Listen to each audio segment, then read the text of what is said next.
everyone, welcome to Geek Edge Chat. I am Shirley. Christy. And we are here to review the Disney Plus show, The Mandalorian. Yay! And I'm excited for this review. And also, Happy New Year! It is 2020. This is our first video in the new year, in the new decade. So it's like, especially with this show, so it's exciting and stuff. So yeah, hey! Happy New Year! Happy New Year, and I hope this year and decade goes better, even though it's starting off a little rough. I think it will hopefully get better. Yeah, with all that's going on in the world, but yeah, but yes, we're here to talk about The Mandalorian, which I'm excited about. Oh yes, because it's new Star Wars. You know, what do you want to say? I want to jump in, and I wanted to thank a new subscriber, Angel World, for subscribing to our channel. Yeah, thanks for the news. Yeah, we're trying to do that. We're trying to thank new subscribers and everything. So yeah, thanks for joining us on this ride. So yes, so The Mandalorian. It's a new Star Wars show. I'm gonna be honest. I'm gonna start off with how I felt before I started the show. I was not gonna watch it, cause to me, I'm not a bounty hunter fan. I didn't really care for Boba Fett in the originals, or I like the fact they were played by people of color in the prequels, so that was cool. But again, the bounty hunter thing doesn't really call for me. The thing that I did like though, was in Rebels was the Mandalorian lore and history. I actually really liked that aspect. So I was wondering with the show if they were gonna sorry, my chair just moved. It's okay. I was wondering with the show. Watch me fall on my butt. It's dude. Yeah. With the it happens. Yeah. With the show, I was like, oh, are they gonna go into that because it's called Mandalorian? And Dave Filoni, who created Rebels and was also co-creator with Clone Wars, which I haven't seen. I haven't seen that, but it's on Disney Plus, and I'm gonna watch. I want to watch all that because of the Mandalorian. And they go through the Mandalorian history, especially what this show brings up. And, yeah, but I only know through Rebels. And Rebels was really good. I really liked Rebels. It was actually one of my favorite things of Star Wars. I like the originals. I like the prequels. And I'm fine with the sequels.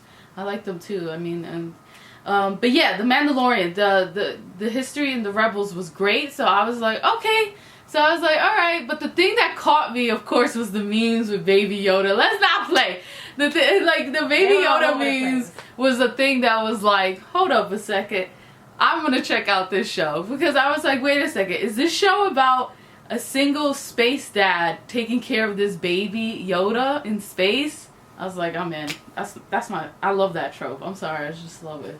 So I was just like, alright. And then, like I said, I like the Mandalorian lore because of Rebels, so I was like, alright, let me check this out. So we got Disney Plus during Christmas, and we did a whole, I guess, binge watching in a sense before the last finale came out on that Friday, the 27th, which was directed by Taika Waititi. And yeah, and then we watched it and we were just like, I love the show. It renewed the love for Star Wars when it was kind of fading away because of a movie, but yeah, we'll go into that later. We do a review of that film. But yeah, it's about the Mandalorian. So what did you think, Chrissy? Well, like you, I was won over by the memes. All those Baby Yoda memes, and then Baby Yoda video with that little girl singing the sugar Spick'em. That sugar plum something plum song or something. That was the thing I first watched with Baby Yoda. I was like, this is adorable as hell. Oh my god. Right. It was too cute. It just brings you joy, especially in this world where I know it's a corporation and Disney's the evil empire and stuff. And I got issues with Disney and how they pay their workers. That shit ain't cute. But I'm not gonna lie, Baby Yoda brings joy, and this world is just boobies up, and it's bad, and it's just I don't know, it brings you happiness, and the show's really good, so I don't know, sorry, going back to you, I'm sorry. It's okay, you gotta go. Yeah. Go for it, all the way. Stop. So, yeah, like you, Boba Fett, shit, I don't even remember Boba Fett in the fucking Star Wars movies. I'm like, he had cool armor, that was all I remember remember him flying in one scene, and then dying. but that's it. And I'm like, what is the crazy love for Boba Fett? It was like, his armor. Oh, okay. But so now with the Mandalorian and getting to see the whole show, it's definitely something new for the Star Wars. Yeah. The lore, I guess, because you know the Sith and the Jedi, kind of. I mean, yeah. So, but just bringing that the Mandalorian, the other, I guess, culture or religion into it, I find it fascinating. I don't know, for me personally. Yeah, no, I love the lore. I'm actually gonna watch the Rebels in a little bit, really, and my thing, I was reading articles about it, and people were like really criticizing the show because they felt like it didn't. The tone would often change between episodes, and it was just really a break in between. Oh, they're talking about the fillers, the 4 through 6. Yeah, they call them fillers, but to me, I'm like, I don't think they're fillers. I think that they're building the story world for this Mandalorian character. Yes, it's the first season. They're building the world. Who starts off alone, and all of a sudden he becomes a father, in a sense, a father figure for this baby Yoda. So yeah, the entire season is about Baby Yoda, right? Right. Yeah. So and the relationship with the Mandalorian. And the relationship with the Mandalorians, because you see that, and you see their underground world. Yeah. So for me, I don't agree with those criticisms. Yeah. So the tone kind of breaks between, but I feel like that's what needed to happen in order to build this story world for the characters, and it ends really great. There's the female directors are in it. Who's Deborah Chow? Deborah Chow and Bryce Dallas Howard. Oh, I love Deborah Chow. I think she was my favorite. Her episode 3, which was the Sin, and then episode 7, which was the Reckoning. Mm-hmm. Those were really damn good, especially episode 7 and then episode 8, which is directed by Taika Waititi. How they both ended it was amazing. How it started was amazing. Mm-hmm. I really liked Bryce Dallas Howard, number 4, the Serenity, I think? No. Sanctuary. My bad. I don't know where I'm getting Serenity. And said, like, I just wanted to say that you could kind of tell that there is this,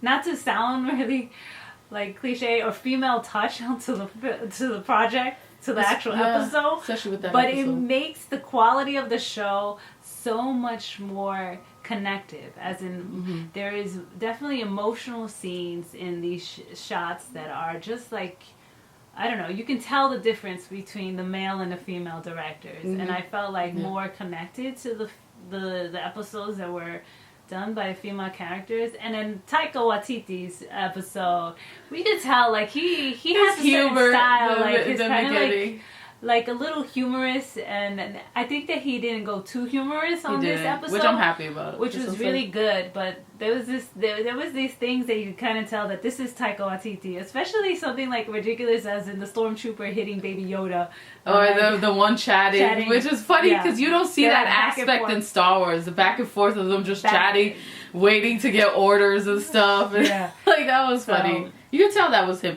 The only episode I actually I can see where they're talking about the fillers and stuff. I don't really think they're fillers. Number 4, we get Cara Dune, who's played by Gina Carano. Mm-hmm. We didn't even name... The Mandalorian is played by Pedro Pascal, who's a Chilean-American actor. I really like him. He's really good. Oh my god. The voice work he does is really damn good because he has a mask on. Yeah. And to bring that... You feel his emotions through how he interacts with Baby Yoda. And the voice work, it's amazing. Movement. And and also to the stunt doubles who are probably in there too, they did great work as well, to bring that in. You get this emotion from a guy who's like under a mask, and that's hard, and that's amazing work, I think, to do, because he's wearing that mask the whole time mostly, and you get and then also because of that, the supporting characters get to shine. So Cara Dune, we meet her in episode 4. I really liked her, and I loved her by the end. She was so great, and and she's not an actress in the sense of like when she started, she was an MMA fighter. Yeah. And so like she's growing, and I think that's great, man. And Carl Weathers is the best as Grief Karga. He's just like you just love him, and he's just doing it. He's acting too. He was a football player as well, and so it's just like I know him from Predator. I think, was it Predator or was it? Ow. I don't know if it was Predator. I know I saw him in Rocky. That's Apollo where Creed. I remember him from. I think I saw him in Predator, unless I'm probably damn wrong. I could be wrong, and I'm sorry, and I'm probably forgetting. But anyways, yeah, Nick Nolte as the Ugnaught. Quill was the best too. I love Oh my Quill. god. Oh my god. And then so that's the one thing that I always feel like a movie's good when you can connect to the characters or feel some sort of emotional stake for these characters. You know what I'm saying? And Quill was one of them. yeah, he was the father figure in the sense to the Mandalorian, because he was learning how to be. He was giving him wise advice, learning how to be a father through him to Baby Yoda, because you could tell the Mandalorian's like he's always by himself and he doesn't know how to take care of this baby. Exactly. Like, you know, and it's understandable he has probably like intimacy issues and stuff because of what happened to him in the sense of his parents and you know, he has the droid issue, of course, and that has to do with the parents as well and what happened to them. And so it's just fascinating to get to see him open up, and these characters, you see his growth through these characters as well, and you get to know these characters through that relationship with him. And I thought that was great because Taika Waititi's IG-11 he's the best droid. I actually was in love with him, and we didn't get much of him, and we loved him too. Like Quill, I loved him. He is actually my favorite droid, and I love R2-D2, but it's just like he's the nurse droid. He's like I'm the nurse. Hold up, nurse droid. You like him better than BB-8? Yeah, I like BB-8. I always loved R2-D2, but I think I put R2-D2 and IG-11 right there because he was the nurse droid, but he still was an assassin killing people, and it was just like it was great to protect Baby Yoda. Between the and then. Again, with the Mandalorian and his issues with droids because of what happened to him, to have the connection and that relationship with IG-11, even though we didn't get much, to still feel that because of their shared connection to take care of Baby Yoda was something. It was nice considering the fact that, again, the running time for most of these episodes are 31 to 41 minutes. And that's hard to tell a story within that that's time. hard. And one of my issues is the writing is a little you mean the dialogue? The dialogue is kind of a little wonky in some places, but not that bad. There's some dialogue that's really great, especially with like I have spoken with Quill, and then this is the way. I love when the Mandalorians say that, or like one of the great people in this was what was his name? Werner Horsa as the client. Oh my god, he had some great ass dialogues. I was just like, my, especially chapter 7. He said a line too. I love how he speaks. It's just so effing amazing. Like he just commands attention. I forgot the line from chapter 7. It has to be my favorite line in all of Star Wars. And how he just says it. It's just like a libation for our closing narrative. I'm like, who the hell? I love it. It's just so amazing. But yeah, kind of the dialogue is kind of a little wonky. I hope they tighten it better for season 2. I have to agree with that too. Yeah, maybe the runtime should be a little longer so you get a little bit more. But again, they are doing a lot with little runtime, so I got to give it to them. But just to span the. I think runtime needs to be story, but at least little longer, a little more. I think expand because they need to expand the story, but because this is also an action show. Yeah. It's hard to, have, exploration and you're explaining the characters and developing these characters when there's also a lot of action happening. So a little more leeway in the time time. Yeah, and I think episode 5 was not my favorite. It was fine. It wasn't bad. It was fine. But I get going back to Tatooine because it's an important place for Star Wars to see how now droids are running the club or the cantina when before they'd even let droids in A New Hope. I thought that was cool to see. I liked Amy Sudeikis as Sedaris as what's her character? Moto? Yeah, Paley Moto. Yeah, taking care of Baby Yoda. I liked her. I liked her. She was like a Ripley lookalike. I liked her, but again, some of her line readings was kind of like, and then I really didn't like the guy who played the young character, the young assassin. I didn't like him. I didn't like him at all, and I think that's what was like. Well, for me, it wasn't so much him as much as his lines. And, well, yeah, maybe it was him. Because him and kind the of way the he lines, that's what I'm delivered saying his about some lines, of the too. yeah. But it was the lines, really. I think that they weren't really that strong for him. And, yeah. That's why I said some of the dialogue is kind of wonky. And what was the character you wanted to see more of? Oh, who? The character you wanted to see more of. Oh, Ming-Na Wen. That was another. She was in that episode. I didn't like that either. That is she dead or not? And then somebody came, and we don't know who that person is. We're probably gonna find out in season 2. Yeah. So that was, but like, Fennec, her name was. Mm-hmm. I hope she comes back because I'm like, Ming-Na Wen's awesome. Like they're gonna bring her, and then maybe maybe she's dead or not. I don't know. It was just she's from weird. the Shield. I hope she comes back. Yeah, I She's really from the liked her. Marvel She Shield voiced show. Mulan, and I love And Mulan. Julie Jones. I hope she comes back as Amara. I liked her, and I like her daughter Winter. I forgot the little actress name. And you know I liked her. I like is the episode with Bryce. I really like that episode because it brings the femininity to it. You know, it's like it's the green and everything, life and the beauty of it. Even they're in the small village. Yeah. I don't know. I just really liked Bryce Dallas how she shot it. When like you said, you could tell the difference. Yeah, yeah. And I looked it up. She's actually of Native American indigenous descent. Yeah. So yeah, that's true. Yeah, so they thought that was interesting because they're trying to be more diverse with their characters. I like that they were female because Star Wars with the movies mostly it's male white director. Actually, it's all male white directors. So I like the fact with the show they bring diversity with Rick Famuyiwa, who's African American, and he directed chapter 2 and 6.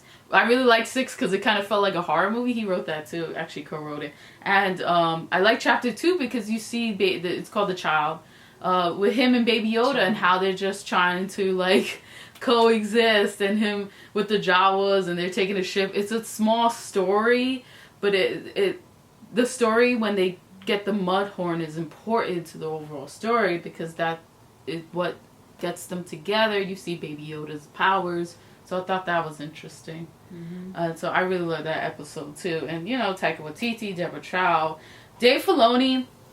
Yeah, that was the episode 5 that he directed. I like him because he does the world building, but to be honest, I don't really like his direction. And they need more female characters. Mm-hmm. Yeah. That's the thing. So I don't know. What else you wanted to say? No, nothing. I mean, I thought the female characters had really a strong presence in the show, which was great. And I didn't feel like they were fillers. I felt like they were really supportive and really helped develop the story. Mm-hmm. Oh, and I like the Armorer. She's awesome. The Armorer is cool, too. I know. I hope you get more of her like, season 2. Man. Yeah, she was badass. Yeah. And this is created by Jon Favreau. Which I didn't even know, and I think co-created by David Filoni. He's the one that brings in the lore of the Star Wars aspects and the Mandalorian aspects too. So yeah, but the music. I wanted to mention the music. Last thing, Ludwig Garson. Probably saying Garrison. Yeah, he. Sorry, I'm butchering your name. You know me and my names. He's amazing. The music is really damn good. Like it's like the main theme for The Mandalorian is it's one of my favorite pieces, even one of my favorite pieces of music in Star Wars with the original trilogy music. You know why it's one of my favorite pieces? Because it's got like this futuristic flair but, like, with a western, yeah, and almost like Rocky kind of feel to it too. Because you were talking about it sounded like kind of like Rocky. There was some music that sounded like Rocky, and then some of the music in the episodes are different. I really like them, especially the one in episode 8. It's called The Baby, which of course probably talking about Baby Yoda. And the music, I don't know if you remember, but it's so good. I was just listening to it the other day. So yeah, he is down. Like he's just bringing it with the music, and I was just like, who's gonna replace John Williams? Because John Williams is like, he's the OG. He's like the. He's the OG. Here's this guy, OG Ludwig, who's just doing effing amazing ass music, right up there with John Williams, in my personal opinion. That main theme of The Mandalorian is so damn good. So yeah, that's, I don't know, what else you wanted to bring up? Nothing else? No, the fact that people are like ready to like move on from Baby Yoda is kind of upsetting. Although moving on from Baby Yoda, you know, there's articles about it, like what's gonna happen next season, blah blah blah. You know. Well, yeah, with how it ends with like the dark saber and stuff. I mean, like, you're gonna get more into the Mandalorian lore and Baby Yoda, and then probably the Mandalorian versus the Jedi type of thing. I think that would be interesting awesome. if they bring that up, because they used to fight a lot, and they had a lot of wars back then. And you know, just having the Mandalorian wield the saber, the black. I think that's gonna be Baby Yoda's. Awesome. You think it's gonna be Baby Yoda? Well, it was a Mandalorian Jedi weapon. Yes, but Baby Yoda's still young. Yeah, Baby Yoda's a baby. Really talk so he's gonna be like, and fall over with the sword. Exactly. So yeah, please check out The Mandalorian. This is damn amazing. I have no expectations for next season, but I do want to see Baby Yoda in it. And it doesn't have to be all centered around Baby Yoda, but Baby Yoda better be in it. I mean, it's gonna be centered in his relationship with his dad, the Mandalorian. Now that the Baby Yoda's a Mandalorian, so yeah. Yeah, and might be a Jedi. That's what I said about the Darksaber. I don't know. But anyways, yeah, check that out. Yeah, it was really damn good. Thanks for watching. We're probably going to do a review of Rise of Skywalker. We have a lot to say about that movie. Yes, we do. So that'll be our next video. Yeah. Whatever you want to say in the comments down below, if you liked The Mandalorian, whatever you liked about it, the show, if you have any comments about it, down below. Subscribe, like. Thanks for watching. We have spoken. Peace. Peace.